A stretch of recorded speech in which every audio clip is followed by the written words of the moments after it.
Hi Taurus, welcome. Tingnan natin kung anong magaganap sa'yo ngayong June. So be open-minded po, hindi po halos lahat makaresonate. Pwedeng lumabas dito yung love, kapirahan mo, trabaho, okay? Thank you nga po pala sa mga nag-subscribe, lalo-lalo na sa mga bumabalik. Marami po salamat. Start na ako. Maybe the message, anong kaganapan or anong naghihintay sa'yo ngayong June. Ano yung mangyayari pa? Give me the message, ano yung kaganapan na mangyayari ngayong June. Meron ditong 10 of Pentacles. Meron ditong 9 of Wands. Give me the message. Napipil ko dito, yung iba sa inyo, may malaking pera kang parating. Okay? Yung iba ha, hindi halos lahat. And then nakikita ko rin dito, meron dito na yung bang biglaang blessing, okay? Pwede rin merong manalo, yung ganon. And then nakikita ko rin dito na magiging masaya, okay? Meron ditong mamanahin or pwede rin makabenta ka ng lupa, okay? Yung iba. Then nakikita ko dito yung 9 of Wands, ano? Malaki yung responsibilidad mo, okay? Pero kahit malaki yung responsibilidad mo para sa pamilya mo, pwedeng single mother ka, single father ka, napipil ko dito na hindi ka madaling sumuko. Kumbaga, no, kinakaya mo hanggat maaari. Hindi ka nasuko. Ikaw yung tipo ng tao na fighter, okay? Two of Swords. Kasi, nakikita ko dito na marami kang, yung iba, meron ditong kinakaharap na hindi mo tanggap sa sarili mo, okay? Yung iba, hindi halos lahat. Pwede rin sabihin, meron kang natuklasan dito na hindi mo tinatanggap, okay? Hindi mo tinatanggap itong mga natuklasan mo. Ito lang yung nakikita ko. Meron dito na ayaw kang kausapin, okay? Napipil ko din dito na meron dito umiiwas, okay? Umiiwas na makipag-usap sa'yo or umiiwas na harapin ka, okay? Hindi nito tanggap yung pangyayari. Kumbaga, ayaw nitong tanggapin yung katotohanan. Okay? Pwede din sabihin, meron ka ditong tao na may separation na nangyari sa inyo. Okay? Ayaw pa nitong bumitaw sa connection. Ito lang yung nakikita ko. Meron ditong strength reverse. So, itong tao na to, no, pinanghihinaan, or pwede rin sabihin ikaw, ayaw mo pang bitawan to. Hindi mo pa tinatanggap to. Okay? So, ngayon ito, so ngayon, ano, pinanghihinaan ka ng loob, okay? Meron ditong tao na nanghihina ang loob. Pwedeng ikaw o kung meron ka mang person, no? Pinanghihinaan ito ng loob. Kasi ayaw niyang tanggapin. Ayaw nitong tanggapin na mawala ka, or pwede rin sabihin, ikaw ayaw mong tanggapin na mawala tong tao na to sa'yo. Kung meron ka mang person dito na Leo, Gemini, Aquarius, and Libra. Ayan. Meron ka ditong ayaw pang tanggapin yung katotohanan. Ayan. Hanggang sa ngayon, kumakapit pa tong tao na to sa'yo. Ayan. Give me the message na pa yung mensahe. Or pwede rin sabihin ikaw, ayaw mong tanggapin. Hanggang ngayon, kinakapitan mo pa rin tong tao na to. Okay? Vice versa. Give me the message na pa yung mensahe. Meron dito na judgment. So, nakikita ko dito, no? Hinahayaan mo dito. Okay? Or pwede rin sabihin na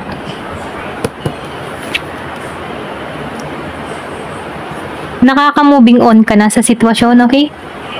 Kumbaga, no, pinapakawalan mo na tong nararamdaman mo. Yung iba, hindi halos lahat. Kung nasasaktan ka, meron ka ditong pinapakawalan. Nananahimik ka na lamang dito, or pwede rin na pinapalaya mo yung sarili mo sa ganitong sitwasyon. Kasi ayaw mong masaktan eh. Kita lang napipil ko. Meron ditong tao na ayaw mong masaktan, ayaw mo nang magulo. Gusto mo yung peace of mind mo. Ito lang nakita ko sa judgment. Give me the message. Meron ditong cold na tao. Okay? Hindi siya magaling mag-express ng kanyang nararamdaman. Pwedeng ikaw, masyado kang masikreto. Ayan. Pwede rin kasi kaya ka naging ganito, no? Kasi once na nalaman na may emotion kasi isang tao, pwedeng i-take advantage ka ng tao nito, kaya nagiging kang cold sa iyong nararamdaman. Kumbaga, hindi ka kita ng emotion mo. Yung iba, hindi halos lahat. Masyado kang grounded. Ito lang yung nafe-feel ko. Give me the message. Pwede rin sabihin dahil nasaktan ka, naloko ka before, kung bakit nagiging ganito yung feelings mo, no? Ito lang yung nakikita ko dito. Meron ditong The Magician. Kasi meron kang lakas, kakayahan na makuha, okay? Meron kang lakas at kakayahan na makuha yung mga bagay na gusto mo. Or pwede rin kahit meron ka ditong tao na hinihiling, meron kang kaalaman, okay? Or pwede rin sabihin, malakas yung manifesting mo, okay? Ito lang nafe-feel ko. Meron kang mga dinidesire, or pwede rin meron kang mga bagay na once na ginusto mo, nakukuha mo. Ito lang yung nakikita ko. Knight of Swords. So, ikaw nagiging kang maingat. Kinakat mo yung mga tao na hindi na makakabuti para sa'yo. Kumbaga, inaalisan mo, once na alam mo na toxic tong tao na to, cut na agad. Hindi mo na pinalalalim yung connection. Ito lang yung napipili ko sa'yo. So, ikaw ngayon, nakatuon ka sa mga pagbabago. Mas priority mo yung iyong Wheel of Fortune. So, meron ditong Wheel of Fortune, mas priority mo yung may kabuluhan. Okay? Ito na nakikita ko. Then, nakikita ko rin dito, nagiging kang mapalad. Merong magandang kapalaran naghihintay sa'yo. So, ikaw, nakikita ko dito na naghihintay ka lang. Kumbaga, nafe-feel ko dito yung faith mo eh. Kasi alam mo, makakamit mo yung gusto mo.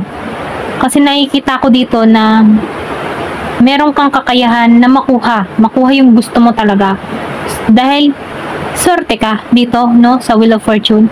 Nafe-feel ko dito yung good news, merong magandang balita na parating sa'yo. Yung iba sa inyo, hindi halos lahat. Ito lang yung nakikita ko. Give me the message.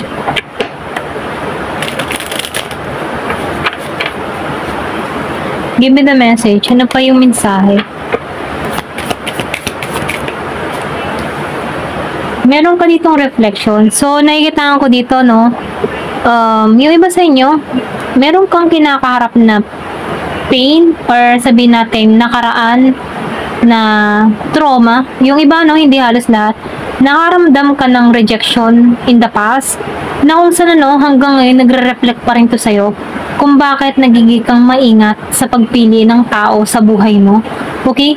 Meron kang experience dito. Pwede rin sabihin na meron kang na-experience sa unang relasyon na hindi ka pinagtuunan, or pwede rin sabihin na meron kang bad experience na kung saan hanggang ngayon nagre-reflect pa to sa'yo. Hindi ka pa totally naghihiling sa nangyari na yon. May trauma ka pa rin nararamdaman. Ito lang yung nakikita ko. Kumbaga, ito yung nagpa-trigger sa'yo kung bakit iba yung tingin mo about sa love. Ayan. Give me the message. Ano pa yung mensahe? So, nakikita ko rin dito, yung parating sa'yo ngayong June, magandang kapalaran. Ayan. Pero ganun pa man, binibigyan ka din dito ng mensahe na kailangan mong pakawalan na yung mga nangyari in the past. Okay? Kasi hindi ka na mai-hold nun eh. So, ngayon, ito yung time na kailangan ka na maghilom sa nakaraan. Ayan. Meron dito na present, abundant, and gratitude. Kumbaga, sa nangyayari ngayon, sa present, ito ka magiging abundant ka. Lalo-lalo na sa sarili mo. At ipagpapasalamat mo to, okay? Kasi, nalampasan mo to nangyaring reflection na to, okay? So, pass na to. So, ngayon, nakikita ko dito na mas naka-priority ka sa mga positive na mangyayari pa sa buhay mo. Meron ka ditong faith. Kasi nakikita ko dito yung faith mo yung pananalig mo. Hindi ka nawawalan ng pag-asa. So, nakikita ko dito, timing, okay? Timing. So, divine timing. Kasi yung Wheel of Fortune, yung magandang kapalaran, nasa pag-ikot yun ng Loretta. Okay? Ng wheel, okay? So, ito, nakikita ko dito, sa pag-ikot ng wheel, timing na to para sa'yo, okay? Yung abundant na patungo sa'yo. Ito lang nafe-feel ko. So, sinasabihan ka dito, huwag kang mawawalan ng pag-asa. Okay? Kasi may pagbabago. May pagbabago na magaganap sa buhay mo. May paggising. Okay? Ito lang yung nakikita ko. Give me the message. Karma, balance, and justice. So, nakikita ko dito, kung meron man tao dito na gumulo sa'yo or nanakit sa'yo, kasi may reflection na nangyari sa'yo eh. Nangyari in the past, masakit na pangyayari na kung saan tinamaan ka dito eh. Kumbaga, traumatized to sa'yo. Na-trauma ka dito. So, nakikita ko dito na magre-reserve to kasi may justice dito eh. So, nakikita ko dito na merong karma. Okay? Kumbaga yung karma sa mga tao na gumawa ng hindi maganda sa'yo. So, ang parating sa'yo ay balanse. And then, so, gumawa ng masama sa'yo, karma. So, ito yung justice patungo sa'yo. Yung magkaroon ka ng balance, abundance, at ipagpapasalamat mo to, yung mga nangyari sa'yo. Okay? Kasi, yung faith mo, hindi nawawala. May paggising. Ayan. Give me the message. Ano pa yung mensahe? Close up. So, nakikita ko dito, masyado kang guarded. Ano? Kumbaga, ikaw yung tipo ng tao na nag-iingat ka. Iniingatan mo na yung sarili mo. Kumbaga, no, once na meron naging atraso sa'yo yung tao, sinasarahan mo na tong kalbaryo na to para sa'yo. Kumbaga, tapos ka na dito. Kinat mo na to. Ito lang yung nakikita ko. So, tingnan natin yung situation mo. Give me the message. Ano pa yung mensahe?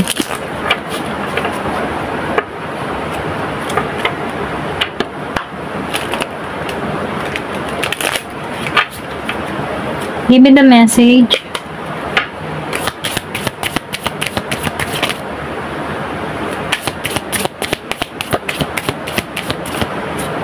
Meron ka dito na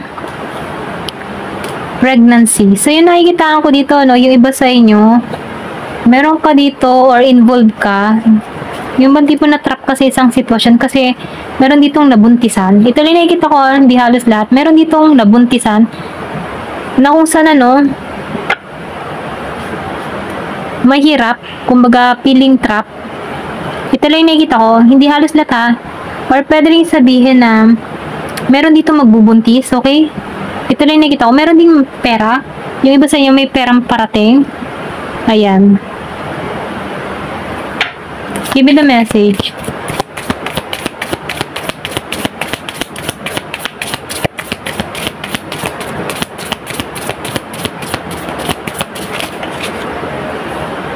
Meron ditong soulmate. So, nakikita ko dito, meron kang soulmate dito, okay? Pareho kayo ng pag-uugali. May kaparehon sa inyong dalawa, no? Then, nakikita ko din dito yung friendship patungo sa inyo. Kumbaga, no? Maybe unang kita mo pa rin sa tao nito, comfortable ka na. Ayan. Kasi meron kayong pareho ng pag-uugali. And then, nakikita ko rin dito na makakaramdam ka ng romantic feeling dito. Yung parang tipo na gusto mong i-care itong tao nito, gusto mo itong alagaan, ingatan, ganyan. Or pwede rin sabihin na itong tao nito gusto kang i-care, okay? Then, dito, no, unconditional. So, itong tao nito, totoo. Totoo yung nararamdaman. Pwede rin sabihin, no, isa ka man lalaki, nakikita mo to na siya yung magiging anak, ay siya yung magiging ina, yan, pasensya na. Siya yung magiging ina ng anak mo. Okay? Ito lang nakikita ko. Then, nakikita ko rin dito na may blessing to.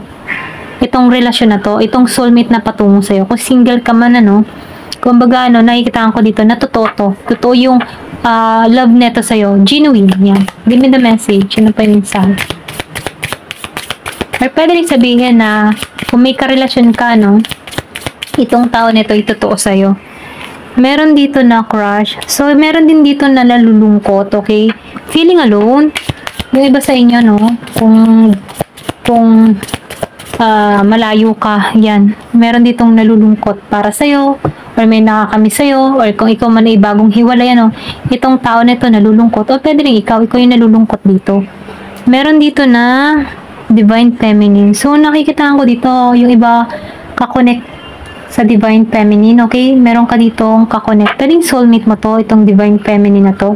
Ito lang yung nakikita ko. So, itong Divine Feminine na to, no, meron kang person dito na yung bang tipo na madasalin, maingat, okay?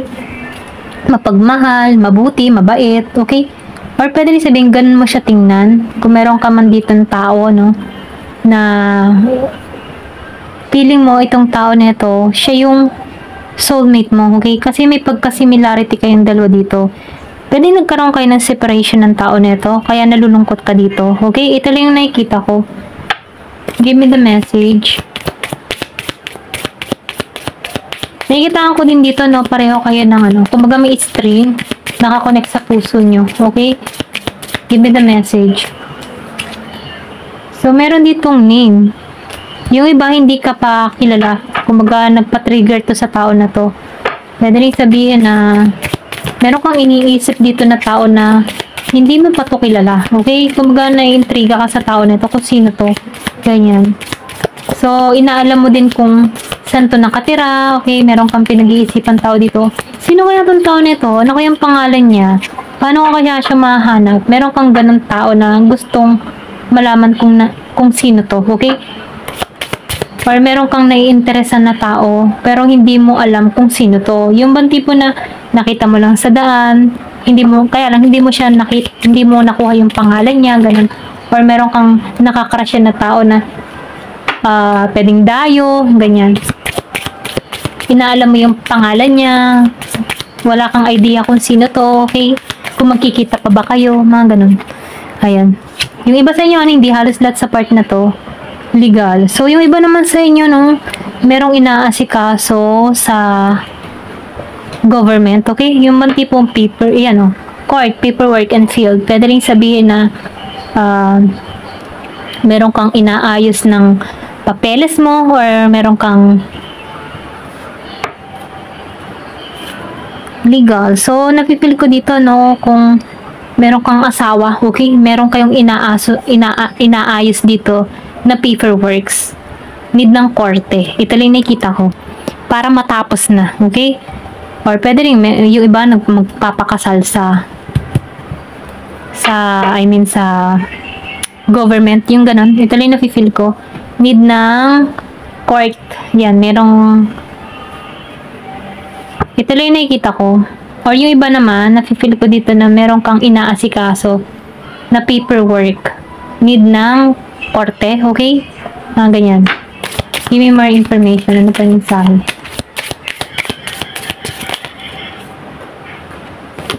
Meron ditong family. So, nakikita ko dito, no, na meron ka ditong family na kung saan, matindi yung bonding ninyo. Ito yung nakikita ko. Crickets. So, meron ditong hindi kumikilos. Yung iba sa inyo, I think yung iba sa inyo, meron ditong hiwalay na ganap dito. Okay? Merong need ng korte, merong inaasikaso, merong hiwalayan, separation, need ng korte, merong inaayos dito na paperworks. Okay? Ito na nakikita ko. Kasi nakikita ko dito na meron ditong papakita ng silent treatment. Okay? Hindi ito nakakilos or merong ditong tao na ayaw na. Okay? Ito lang nakikita ko. Pwedeng ikaw to. Okay? Meron ka ditong yung pananahimik mo, meron ka ditong ginagawa na or iniiwasan na tao. Give me the message.